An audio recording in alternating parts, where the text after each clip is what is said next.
5, feeling the piercing wind on my face and the body harness wrapped tightly around me, I take a deep breath and look forward towards where the ground seems to simply end. 4, I bend my knees and make sure both of my feet feel like they are on solid grassy ground. 3, I will my body to move my left leg forward, and I take a step towards the cliff's edge. 2, hearing the person behind me yell go, I start to lightly jog, getting faster by the second, along with my racing heartbeat. 1, I see the meeting point of the ground and the sky start to get closer and closer. 1, I lose sight of the ground in my peripheral vision. 1, I jump. I expect to feel myself falling, but instead it feels as though I'm walking on air. I am taller than the tallest trees and parallel to the mountain range beside me. I see the whole village below me, tiny wooden houses next to a river filled with rock flour. It seems like time is standing still, and I'm flying. Time governs our everyday lives. We can never get rid of it, no matter how hard we try, no matter how strongly we attempt to ignore it.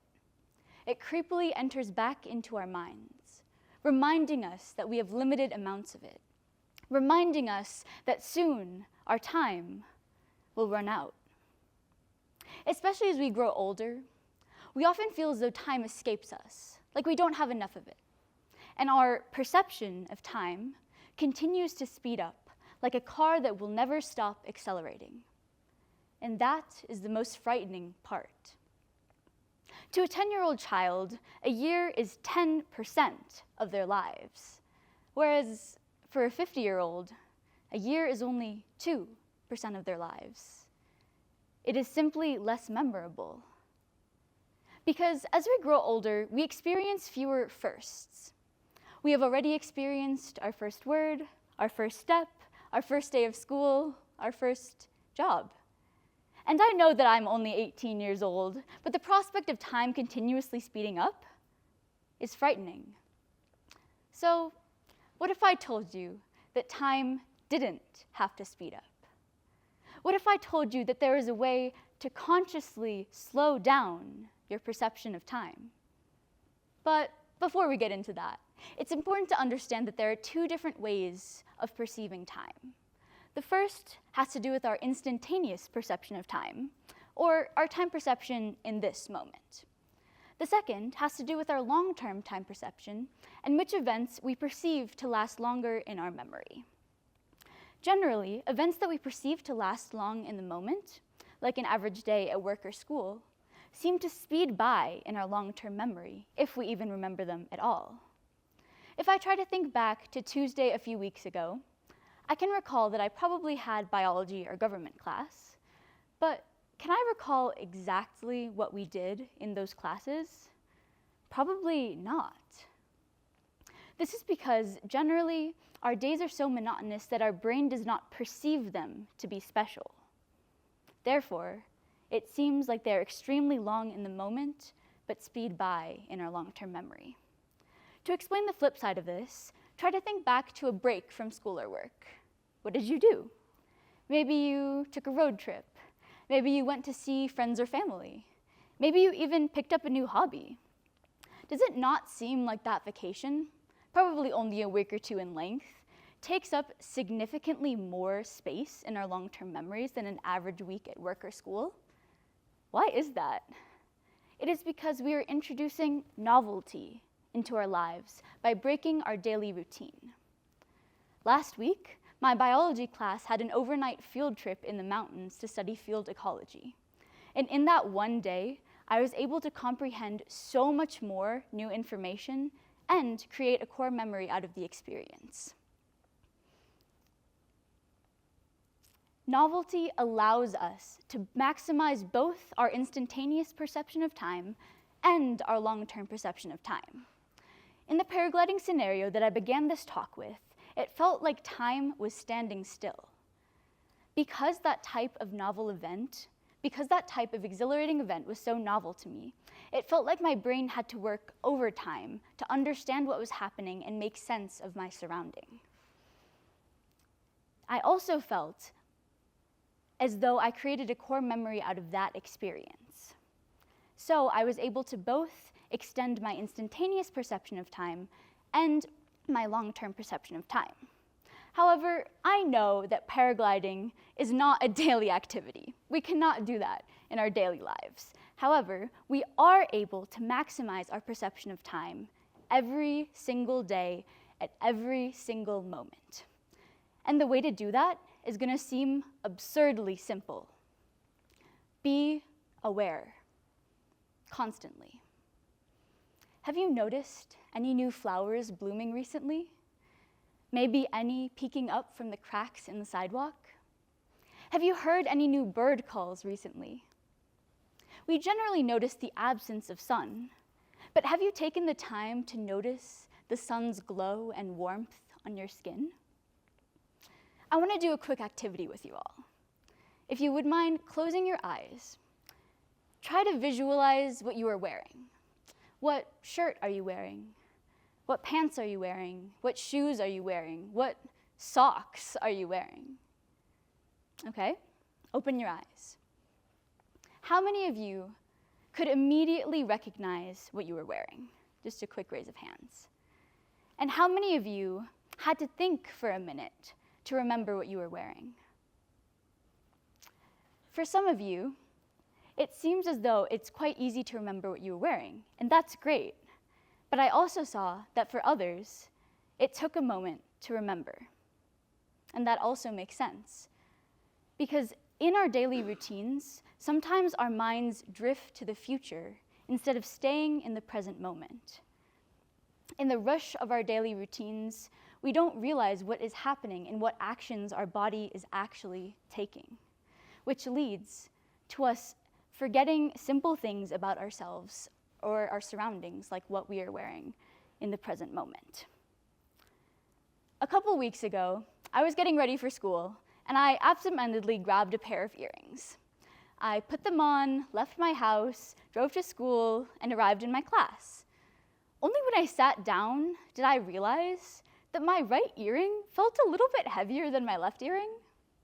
I took both of them out and realized, to my astonishment, that I'd picked two completely different earrings. Different shape, different texture, different color, different weight. And I didn't even notice because I was too caught up in planning for what was to come next that I wasn't focused on what I was doing and what actions my body was taking. I'm sure we've all had those moments.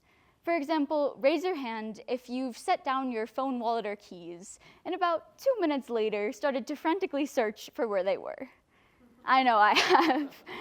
In those moments, our mind and body were not aligned. Instead, we need to learn how to align them, and the way to do this is through mindful concentration. When I was in preschool, I loved to count ants. I would sit on the ground and count 1, 2, 3, 4 as high as I could count. And I loved it. Do I still count ants now? No. But was it a waste of time? Also, no. In that one activity, I was able to focus my concentration wholly on what I was doing, and I did not think about the future or the past events. We need to learn to translate this focus into our daily lives now, not just in preschool. And the way to do this is through mindful concentration, seen through mindful eating, mindful breathing, and mindful walking. Try to think back to the last dinner you ate. What was it? What did it taste like? What was that one hidden flavor in it? Now, try to think back to the dinner before that. What about one a week ago? A month ago? Can you remember? No? We generally perceive eating to be a mundane activity, so we allow our brains to wander during that activity. However, I recognize, and I've found, that when I take the time to focus my attention on the food that I am eating, for example, recognizing the sunlight that a single grain of rice has to absorb, the food taste so much better. And this same sentiment applies to walking. Generally, we only think of the destination that we have to get to, and we disregard the path that it takes to get there. We don't recognize the actual act of walking. However, I've realized that when I focus my attention on the steps that I am taking, the concrete that I'm stepping on, and how blue the sky is, I start to tear up, because what is more beautiful than being alive? Now that is truly memorable. In December, after finishing Thich Nhat Hanh's book, How to Walk, I found myself recognizing and appreciating so many more aspects of my life. I vowed to create a gratitude journal starting January 1st, and I continue to add a sentence or a paragraph to it every day. And I've found that most of those gratitudes I recognize during a mindful walk, when I took the time to focus on what was happening in the moment and not on what was to come. And now, as my last week as a high schooler commences, this is becoming incredibly important. There are going to be a lot of lasts this week. The last time I'm in this TED Talking class, the last time I eat lunch in a high school cafeteria, even the last time I see some of my peers. And for those reasons, I know that this week will be ingrained into my memory. But I also know that if I don't take the time to consciously be aware throughout this week, it'll speed by and be over before I know it. So this week and beyond, Abimbola Ti Alabai gives us the wisdom to notice the clouds while they're at fleet, for the patterns will never ever again repeat. To enjoy the laughter, release the tears, embrace the happiness, forget the fears. To do more than exist. To live. She knows that the key to living a memorable, enjoyable life is to introduce novelty into your lives and live in a state of constant grateful awareness. For if not, our lives will continue to pass by without us being able to even recognize the moments that we are missing. Only through increased novelty and awareness can we learn to ease off of the accelerator of the car that continues to speed up life.